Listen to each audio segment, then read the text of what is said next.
Is it video time? Must be. I turned the camera on. The phone camera phone. Alright, so I got this one more large piece of Amoeba Chert. And let's see what we can get. It's the middle of the day, which I don't really like to nap in because it gets so hot. It's like 99 degrees in the shop right now, but I was gonna nap this off camera and I said, nah, it's best to get it on camera. Yeah. 9.6 ounce.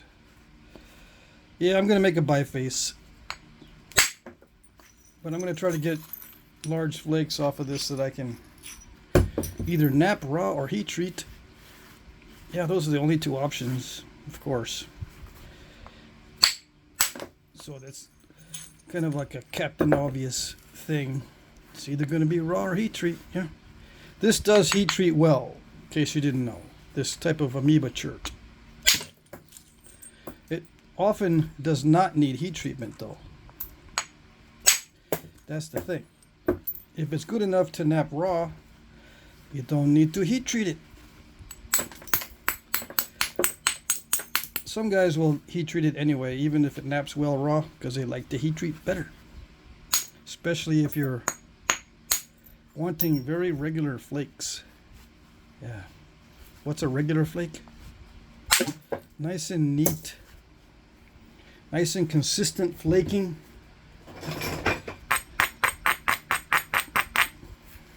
Regular means consistent. Under some definitions. Or it can also mean normal, but that's not what I mean. I mean flaking that is very regular, like parallel flaking or collateral flaking or some sort of regular or sequential flaking. Yeah, that's what I mean. Heat treat is very good for that style of flaking because it's consistent. The rock becomes more consistent. There isn't a lot of variation in the rock. In other words, heat treatment kind of blends the rock properties together, or at least flattens out the rough spots. Like if it's really tough in one spot, it'll make it less tough and it'll match more closely to the surrounding material. So all these skinning flakes, I call these skinning flakes when they've got some cortex on the back. But these are also what I consider skinning flakes because they're near the cortex. But anyway, all these skinning flakes are excellent for either heat treat or nap just like that, as long as the cortex doesn't have a lot of defects. This one looks pretty good actually. Yeah. So yeah, I save all these. A lot of these are crud flakes that I don't save. Yeah. I mean, I can nap all or most of these, but I usually don't. I usually don't mess with them. These can be utilized for tools, cutting tools. Very sharp.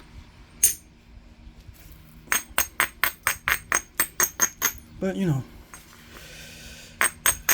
it's up to you. I don't know. I always say I'm going to be using some stone tools in future videos.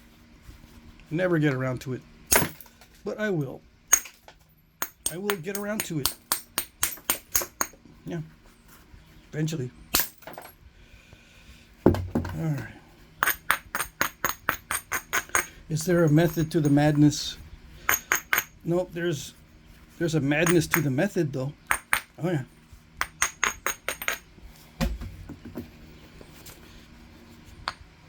I just nap whatever seems good. I mean, I hit where it seems good. Good, quote unquote.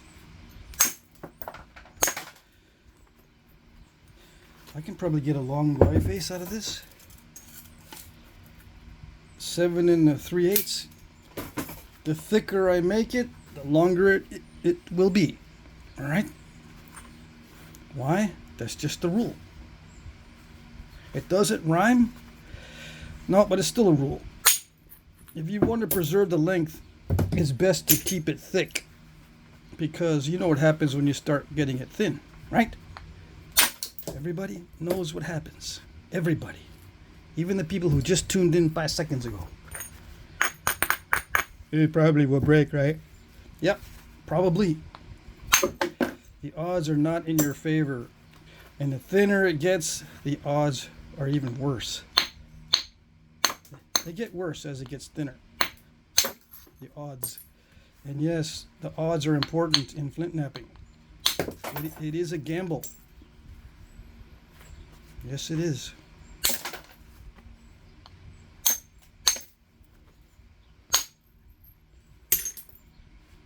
And the stone holds all the cards.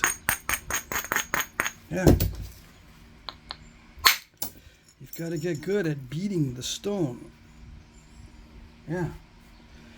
Now, I don't have a system for beating the stone, because flint knapping really isn't all. It's some of it is system, your general overall technique, but there are things that happen that you're not always prepared for. It's like you're playing cards with a deck, and you got a system for knowing which card's going to come up next, but pretend the deck can be switched out. Sometimes the properties of stone change entirely as you're knapping. It'll get tough in the middle, or there'll be a crack somewhere you got to deal with. It's like someone just changed out the deck on you. It changes your game.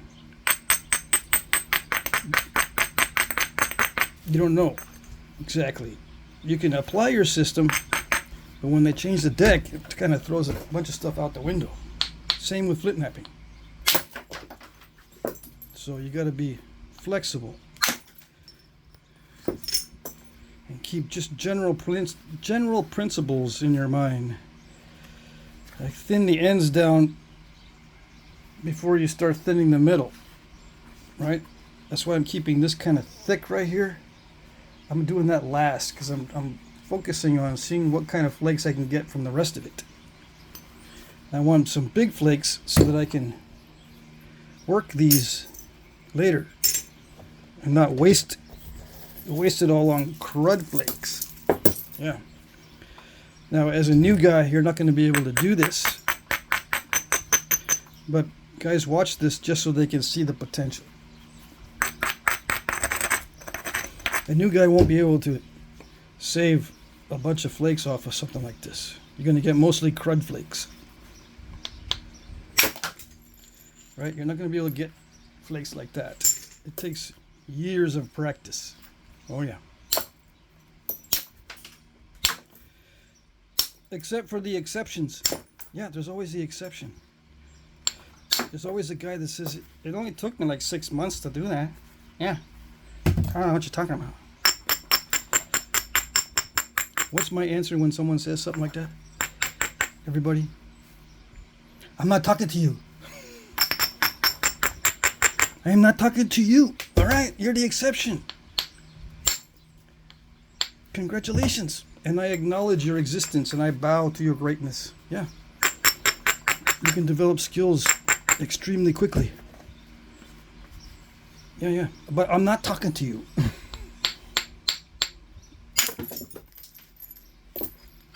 All right.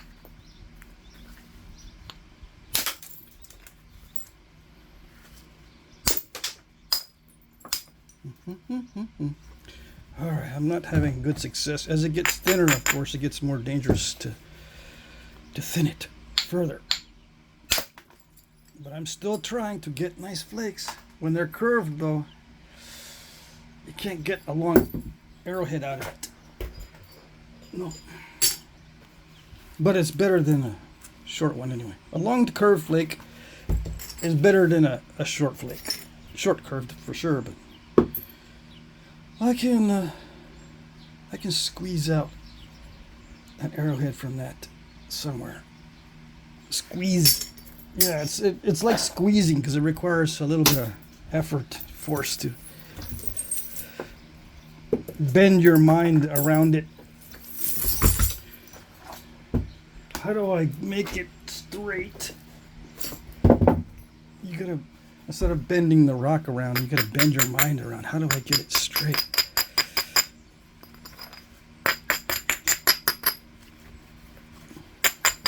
First rule is to get these straight, you lose length to get those straight. You gotta take off the ends that are, that are curved. Take off the most curved part first. Take the worst first off. The worst off first. Yeah. All right.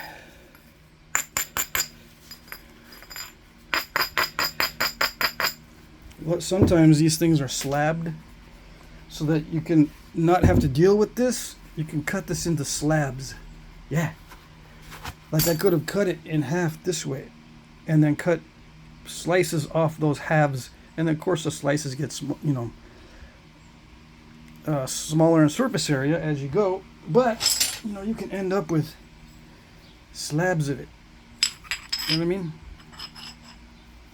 Cut it on the saw, and then you can try to nap this instead of trying to nap those. Sometimes it works better. I don't really like napping these because they're too thick on the ends. I have to thin the ends down first, and in the process of thinning the ends, it often snaps in the middle. That's the problem.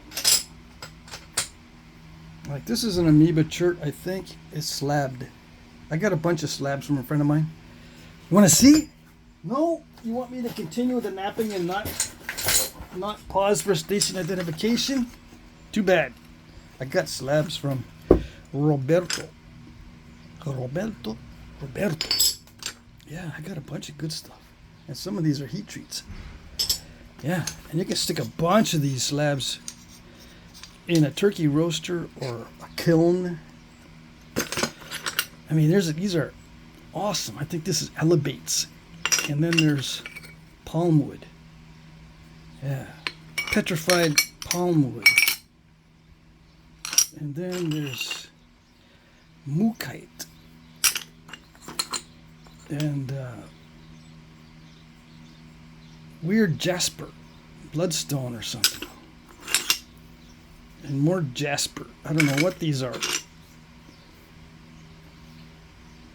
Some kind of fancy chert. Yeah. Roberto slabs, nap on video. See, I got a note to myself. Otherwise I forget.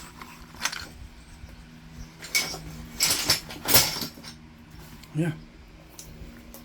I forget anyways, and I find that bin later on, I go, dang it, I forgot I had the bin that I was labeled not to forget. Yeah. Okay.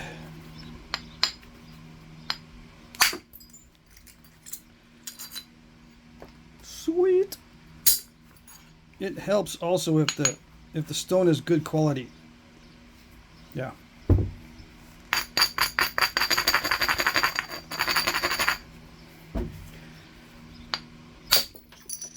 It also helps if you got a bopper that's good quality too.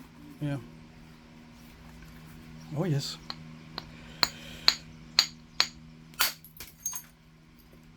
I could just nap around the edges and that's an arrowhead right away almost. Yeah, they made it this way sometimes where they just napped around the edges.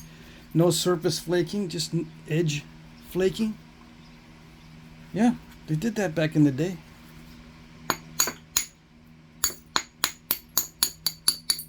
Oh yes, whenever they had the chance, they would just nap it around the edges. Especially if you have to make a bunch. Saves you a lot of time. You're going to make a dozen arrowheads, make them out of flakes like this by just napping around the edges. Yeah, saves a lot of time. If you have a large piece of stone like this to knock off those kinds of flakes. And it doesn't have to be flat like this. It can be a big old round nodule that you knock flakes off of. Yeah. Anyways, I gotta start focusing, so I can't be yapping too much. This is the sweat stage. It's getting to be the sweat stage. What's the ratio? I'm going to do it across the thickest part. So let's say it's 95 millimeter divided by 20 millimeter. It's like 4 to 1. Almost 5 to 1. Yeah, it's getting there. It's getting to the sweat stage. I'm looking for a good opportunity for a large flake, and I'm not seeing it unless I take it off the middle, and I'm not going to take it off the middle quite yet. Yeah, because the middle is what gives the biface its strength. The thickness in the middle gives the biface its overall strength. But, so I can get little flakes like this. Maybe I can make something out of that later. Maybe. But I'm reaching the end of getting big flakes.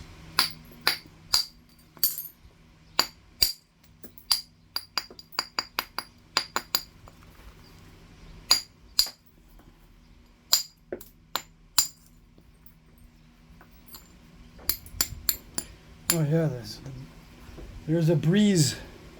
That feels better.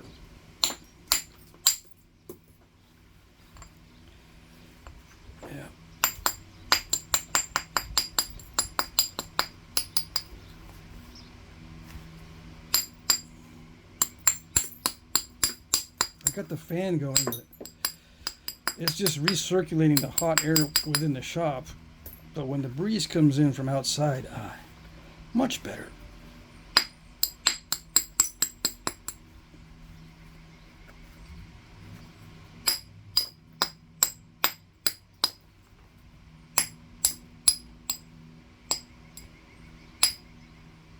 Come on.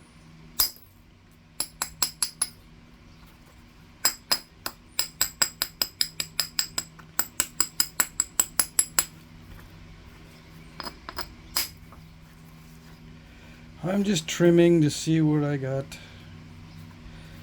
Yeah. What do I got? It's got a big old biface. It looks like it's pretty good all the way through.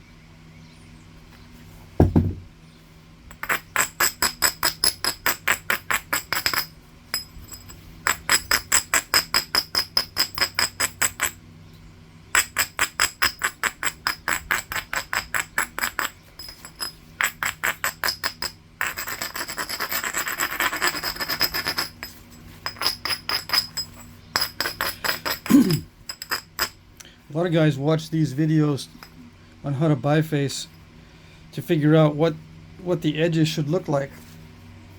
And if you're watching one of my videos, you are not going to be able to figure that out, because I hit all kinds of different edges. Yep. Not even I can come up with a general, not even a general rule, except make sure it's dull enough to receive the force to generate a flake. I don't have a general instruction on how to do this that makes any sense. So it's just a matter of practice. No, it's mostly subconscious.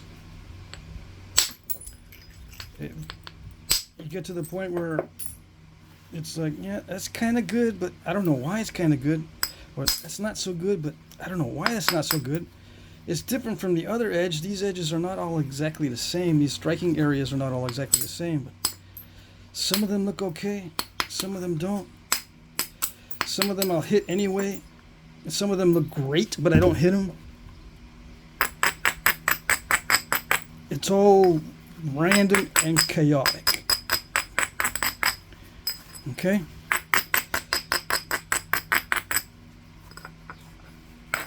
If you watch this channel, it's just got to be dull enough that it won't crush, and I just hit whatever looks okay. And okay is something my subconscious green lights or thumbs up or thumbs down. It's just by feel.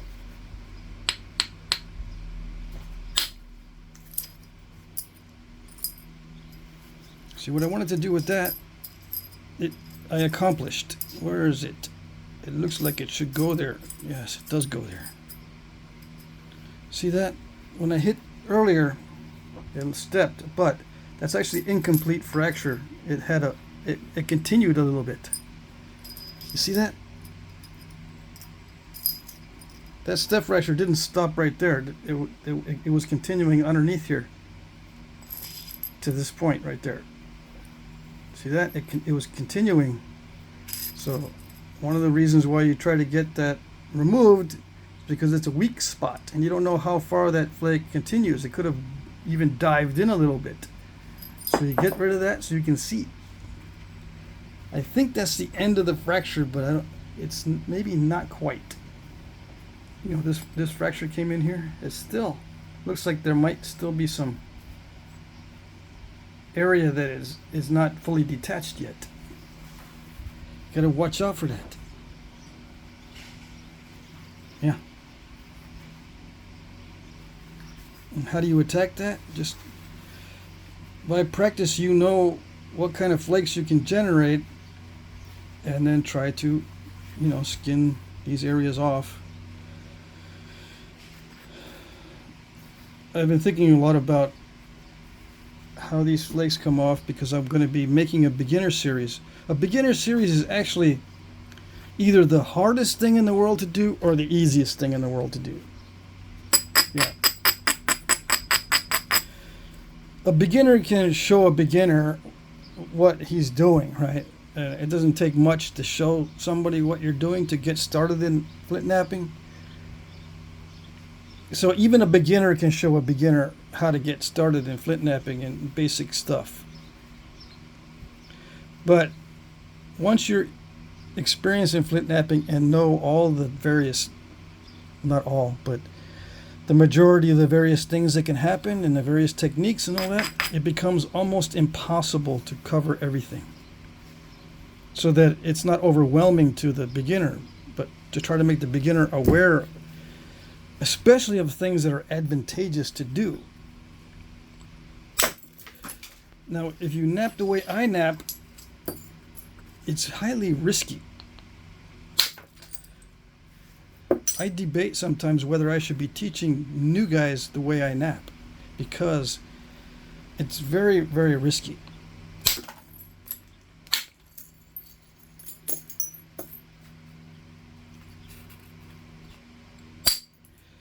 So I'm trying to think of ways to minimize the risk for you new guys.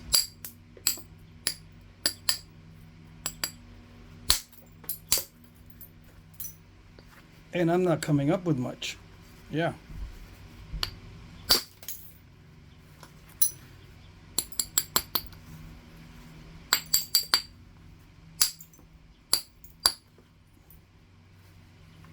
I'm not coming up with very much. And, you know, people have said that they've learned how to flint knap from my channel, which I think is awesome. I think that's awesome. Yeah. I wish I knew exactly which videos are the best for beginners in general, because I found out that I learn differently from other people. So what I might think is good advice might not be for anyone except people that learn like I learn. Yeah. How do I learn? I actually have to do it. I can't learn from seeing.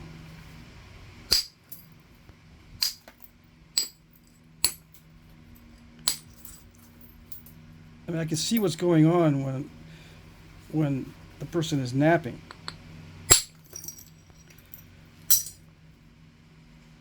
And I can think that I have a eureka moment, like, that's how you do it? All right, I'm going to go in the shop and start doing it exactly like that with the same result. That's what I'm thinking, right? I found that it doesn't work. I can think that it's gonna work, but no, I've actually got to do it. And sometimes it ends up being completely different than what I saw to get the same result.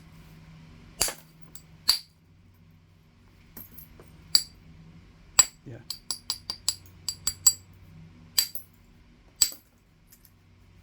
But some people can learn by seeing.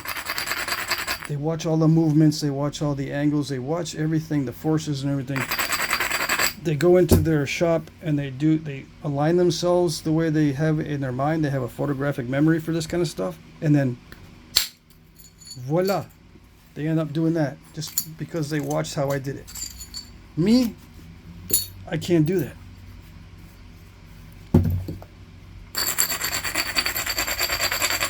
I would end up snapping the whole thing.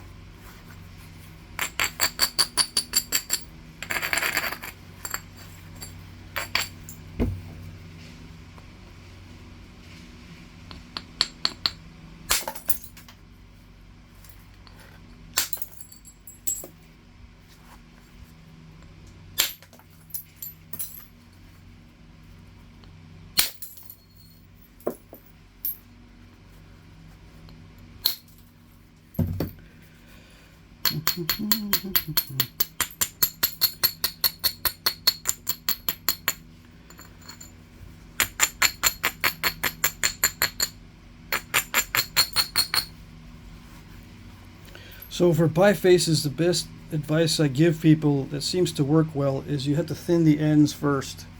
Attack the worst areas first.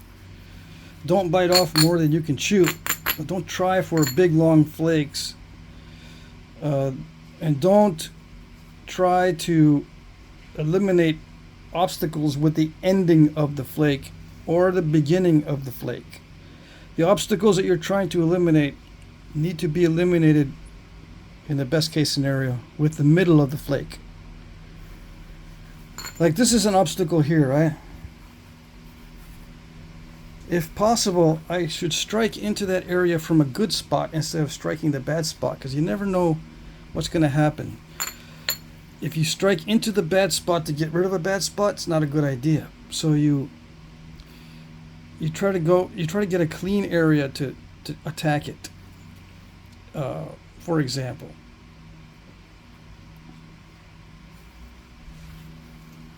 and this is part of an example of the beginning of the flake. See, all this stuff is at the beginning of the flake. Try to make sure that you're not hitting into a bad zone in the beginning of the flake. That's why you go to the edges to try to nap into that. You creep in on it from the sides, for example. It's not a good idea to try to follow this ridge from that bad area here at the beginning of the flake, because that's an obstacle right here. The beginning of the flake is not some place where you need to begin from, because that's an obstacle and it's unpredictable at the beginning and at the end of flakes. The most unpredictable part of any flake is the ending. The next most unpredictable part is the beginning. It took me years to figure this out, believe it or not. All right, and I see a lot of guys, they see a defect right, let's say right here, and they see a good opportunity to go across and get it from the end instead of attacking it closer to where it's in the middle of the flake. They want to capture it and take it out with the end of the flake, and they think to themselves, well, isn't that the technology? Because it's a big long flake, it looks almost like overshot. It's so good. Overshots are so good. No, they're not good.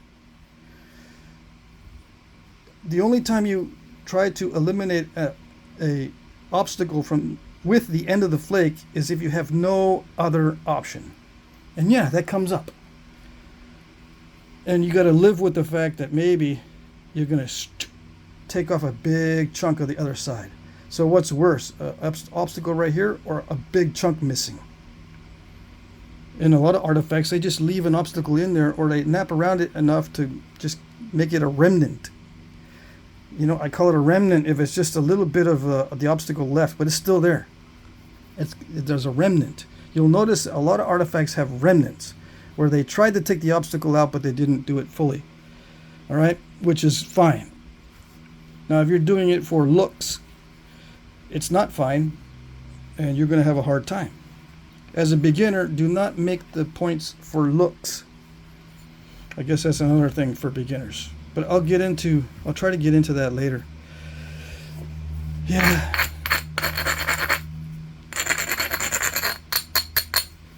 The beginners begin with all the wrong impressions. All the wrong habits. And all the wrong narratives. Yeah, there's narratives in Flintknapping that will make it very difficult for you to progress. A lot of beginners, they start right away going for looks. I want it to look good. I know I'm brand new, but I want it to look as good as the experts. Yeah. Good luck with you. Good luck to you. Yeah. It takes the experts or the experienced nappers years to get the look that they want. Yeah.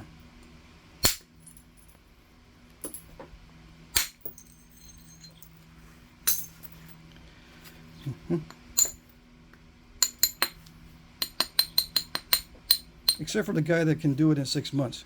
I'm not talking to you. Yeah. Okay.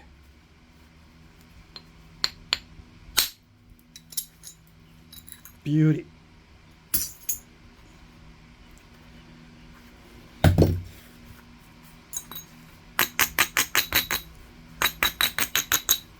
That was luck.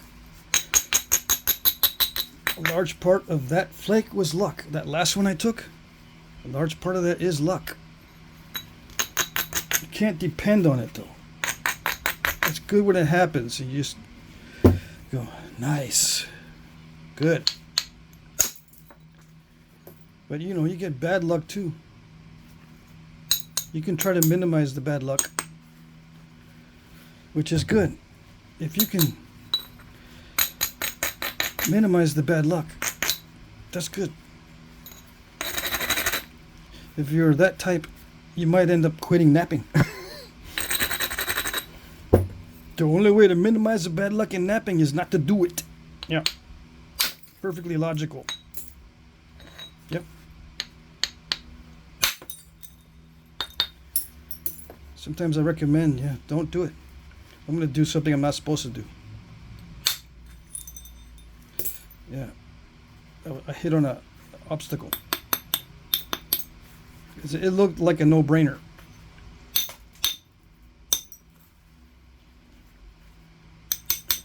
Luckily, it wasn't damaged in that area of the cortex. But you never know. It could have been like an incipient crack there. Yep. I'm almost done with this stage, where I can't go any further with percussion, direct percussion, without risking it too much. Napping is about risk management. Yeah, that's what it's about. If you thought it was about making tools, well, that's the result, but the actual act of napping is risk management.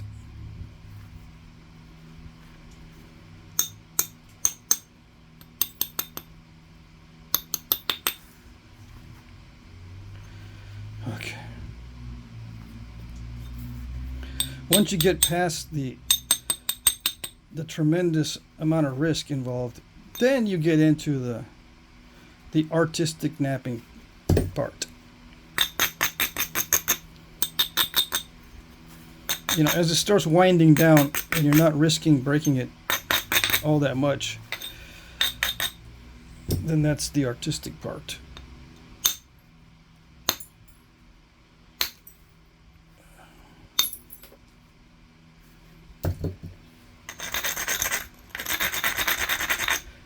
It blends into it. You know, the artistic part blends into the risk management part. There are some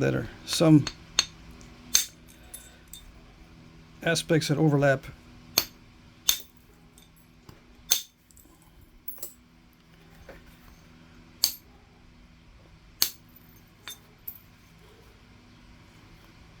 You can actually make some of these lucky flake removals. You can use some of those lucky flake removals as part of your art in the knapping. Like what, you might ask? Like long flutes. The long flute is a perfect example of art and risk management combined. You're using that lucky flake as part of the artistic appeal of the point. Yep. It is luck to have a very long, nice, clean flute. Luck played a part, and then that luck translates into a pleasing appearance as well. So you can combine the two. And new guys, they understand that right away, because the human brain jumps right to what's exciting. That's an exciting thought, that the risky flakes can be incorporated into your artwork. They jump to that and they want to do that. And they fail. You know, you got to build up to it. Yeah.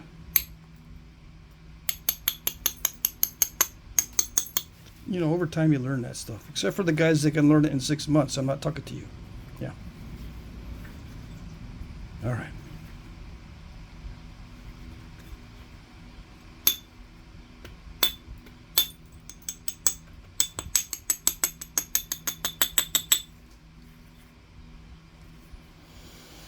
Okay, I pretty much reached my limit on bifacing this with direct percussion. And when I reach this point, I go to indirect percussion, and I'll finish this. Maybe I'll finish it. I might just offer it like this in the auction tonight, or when the lighting is better. All right, you can pretty much see this, but I think the lighting needs to be a lot better. I didn't have this light on because sometimes it gets washed out, especially during the daytime. The glare is really bad, but anyway, just so you can see. And if you find artifacts like this, it's usually what they call a trade blank, or a quarry blank, or a biface, as it really isn't headed toward anything in particular. You know, you bring this home from the quarry and you can work on it back at the campsite, do your finished piece. Now, I lost some length on it, I know I did. Yeah, 6.5. It was like 7 and something. I lost 3/4 of an inch at least. And then, I don't know, I think it was 90 before. Now it's 80 wide. Alright, so it's 80 wide, and then the thickness at the thickest part is like 12, somewhere like that. 14. If I can get this to stay still. Start at the 3. It's like 12. 12 into 40. 12 into 80.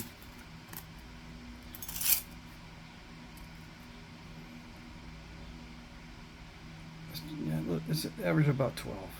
It's a little bit thicker there, like about a 14. So you can get the idea. I don't know. It's like 7 to 1 or 6 to 1. Yeah, so it's getting too thin for me to risk it with the direct percussion. I will switch over to indirect. Okay. Yeah, I'm too tired to do math. I don't know why. I slept a lot today. Yeah. My stomach still hasn't recovered from my Wednesday beer tasting. I don't know what it is. Maybe it takes a while for me to get over that allergic reaction. All right. There you go. That's it.